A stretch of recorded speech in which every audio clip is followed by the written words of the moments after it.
Hi everyone. I have been an NRI for 16 years now and I have seen NRIs struggle very closely. We have a lot of questions in our mind when we want to send money to India, and we face a lot of compliance issues when we want it to be repatriated or to receive in the country of residence. In this video, I am going to address the issues as an NRI probably you are facing. So this video is divided in two parts. One part will cover inward remittance. Here I will explain how to send money to India in a right way, which account it should land in, and how we shouldn't be losing money when we are transferring from abroad. The second part is outward remittance. Here I will discuss how to bring money back out of India, the NRO repatriation limits, and the critical 2026 compliance change that has replaced the forms and some important updates even your bank wouldn't have told till now. So stay with me. Both the parts will have something in them if you are an NRI, which is going to directly affect your next transfer. So let's start. With sending money to India.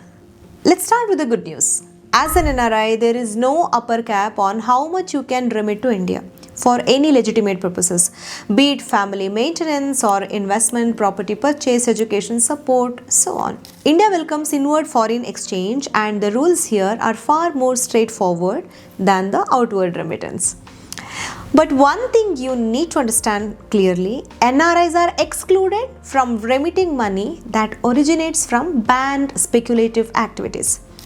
And this includes winning from lottery, gambling, betting or casino, sports betting and such other similar source. Now if you have this third party transfers with no clear legitimate purpose, then the RBI has the authority to scrutinize it. Every inward remittance will carry a purpose code. Maybe it is for family maintenance or investment, so on. So if this code is absent, or if you bypass the normal banking channels, then you are walking straight into FCNR related scrutiny.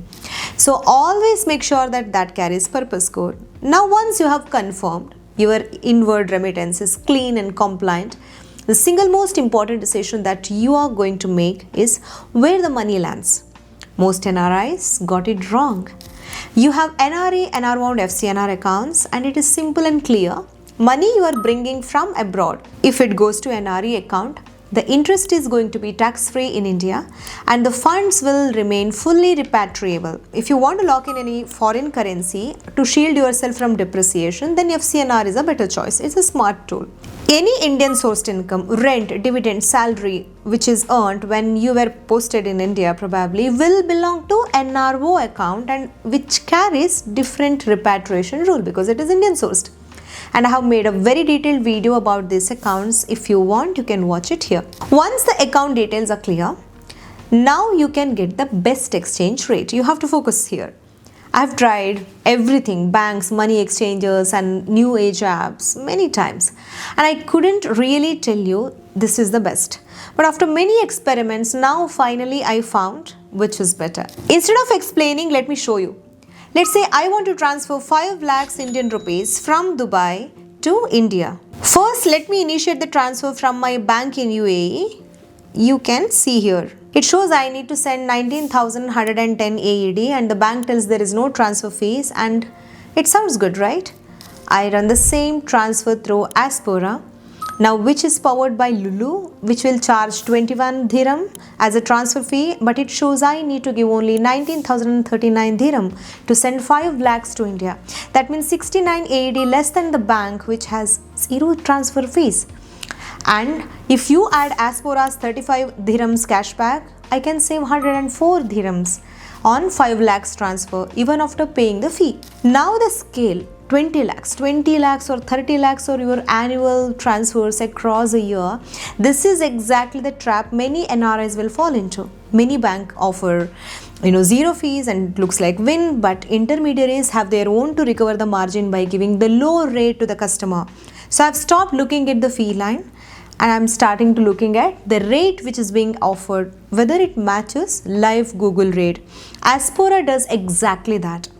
I have personally been using Aspora for last 1.5 years for all my transfers from UAE to India, and trust me, it has genuinely made a difference. They offer Google matching rates with minimal or capped transfer fees, across UAE, US and several other countries.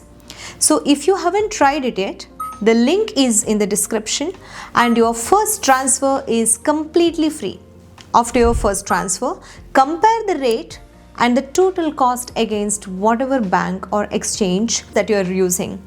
You will see the difference. Now that you know how to send the money to India smartly and in a compliant way, let's flip the picture entirely. Because the other side of this, that is getting money back out of India, is where we NRIs are probably unprepared. And honestly, this is the part that carries more compliance risk, more paperwork, and in 2026 some regulatory changes that has got many NRIs and even their CAs off guard. So now let's walk through it carefully. Maybe you are supporting a child studying abroad, or buying a property overseas, making some foreign investment, or you're paying for the medical treatment outside India, or maybe even it is to maintain your lifestyle in the country where you are residing. Whatever is the purpose, whatever is the reason, this is where your account type and your residential status will determine everything. And getting it wrong means you have to be prepared for penalties, delays or scrutiny. Now let's start with the simple case. If your money is sitting in NRI or FCNR account, then you have nothing to worry about. These accounts are fully and freely repatriable. That means no upper caps on the principal or interest, no Indian tax on the interest earned, and no extra paperwork. So you instruct the bank and the money will move. Any tax obligation that you have will sit in the country of residence, not from India. But NRO accounts are different story. Money here will have dividends, rents or property or sale proceeds, that is from India. Now you will have a cap of 1 million USD per financial year across all your NRO accounts and the assets combined. And the documentation is non-negotiable. Why? Because this is Indian sourced income. So even as an NRI, the full compliance process will be applicable here. So that brings us to the biggest regulatory change of 2026 that you absolutely must know. Form 15 CA and CB, the forms which you and your CA may have filed for years, now they are gone. From 1st April 2026, under the new Income Tax Act 2025 and the rules, they have been replaced. Means Form 15 CA is now Form 145. Your declaration as a remitter will be filed on income tax portal before the transfer is made or initiated. Your bank will not process the remittance without it. Think of it just like a custom declaration, but for money leaving India. Now Form 15 CB is a new, it will be replaced with 146. Compliance which your CA will be issuing when the remittance is taxable and exceeding the limit of 5 lakhs in the tax year. So your CA will verify the nature of the income and he checks the applicable DTA provisions and certifies the correct TDS rate. The core obligations haven't changed. So what has changed is the declaration and the CA certification for large taxable amounts and the TDS compliance, etc. So what changed is form number. The legal reference under 397 clause 3 clause D, you will find it. It is more automated and digital workflow. And here is a detail really you cannot afford to miss. This applies based on the date of remittance and not on the date of invoice or agreement. Any transfer executed on or after 1st April 2026 must use Form 145 and Form 146. Send the old forms to your bank after this date, your transfer will be stuck. So alongside these forms, your bank will also need your PAN and Form A2 and correct RBI purpose code, as well as all the supporting documents, maybe a sale deed or the tax payment challan for the property sales, or even your bank statement for any other income types. Now, if you have returned to India as resident or RNOR, the framework shifts entirely. And this is where many returning NRIs also get caught completely off the guard. So the very first thing that you must do is your status change by notifying the bank through KYC. NRE account must either be, it should be closed and NRO should be converted to SB, and you can even opt for RFC. RFC account will let you hold your legitimate accumulated foreign assets in foreign currency of your choice, and it's very critical. These funds are not counted under LRS limit when you remit it abroad later. So for everything else, you now will be operating under liberalized remittance scheme or LRS. As a resident individual, you can now remit only $250,000 per one financial year per PAN. And it may be for children's education or overseas purchase of the property or any kind of medical treatment or whatever is the purpose. The limit is capped at $250,000. Every LRS maintenance will require Form A2, PAN and correct RBI purpose code and proof of source of funds, which is very important. Route everything through one designated AD or authorized bank and track your annual utilization limit carefully across a year.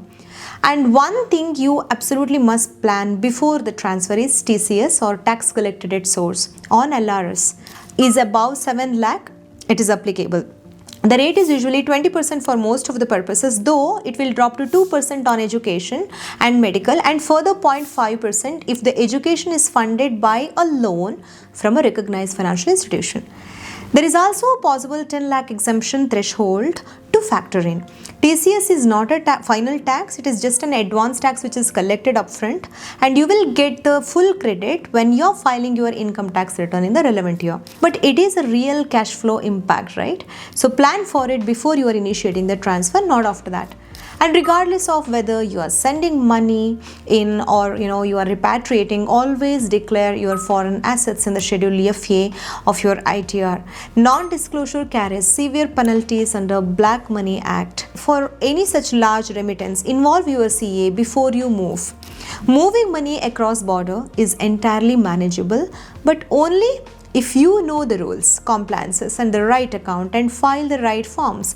If this has helped you, don't forget to subscribe the channel and share it with every NRI friend in your circle and the family member. Don't forget to download Aspora to get the Google rate when you initiate your next transfer. See you with another interesting topic next week. Till then, bye-bye.